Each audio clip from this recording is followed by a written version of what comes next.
நஷ்டப்படுத்தினாள். ஒரு மனிதனை தேடி பணமும் பொருளும் வரும்போது சந்தோஷத்தோடு ஏற்றுக்கொள்கிறான்.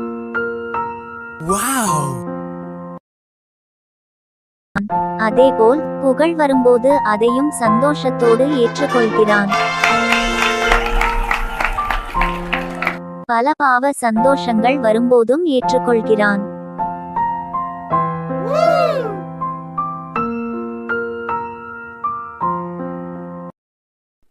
ஆனால் தனக்காக உயிரையே கொடுத்த இயேசு கிறிஸ்து வரும் போது என்ன செய்தான்? வேண்டாம் என்று விலகிச் செல்கிறான். எல்லாவற்றையும் பெற்றிருந்தும் அதனால் என்ன பயன்? நித்திய ஜீவனை அடைய முடியாதே. இதைத்தான் வேதம் சொல்கிறது. மனுஷன் உலகம் முழுவதையும் ஆதாயப்படுத்திக் கொண்டாலும் தன் ஜீவனை நஷ்டப்படுத்தினால் அவனுக்கு லாபம் என்ன? மனுஷன் தன் ஜீவனுக்கு ஈடாக என்னத்தை கொடுப்பான் என்று.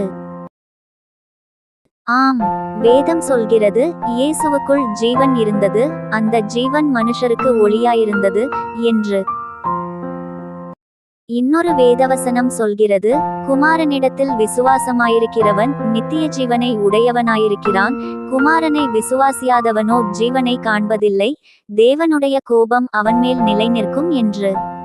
இயேசு சொன்னார், நானே உயிர்த்தெழுதலும் ஜீவனுமாயிருக்கிறேன், என்னை விசுவாசிக்கிறவன் மரித்தாலும் பிழைப்பான் என்று. இயேசு சொன்னார், நானே வழியும் சத்தியமும் ஜீவனுமாயிருக்கிறேன், என்னாலேயல்லாமல் ஒருவனும் பிதாவினிடத்தில் வரான் என்று. ஜீவனை அடைந்து மகிழ்ச்சியாய் வாழ்வோம்.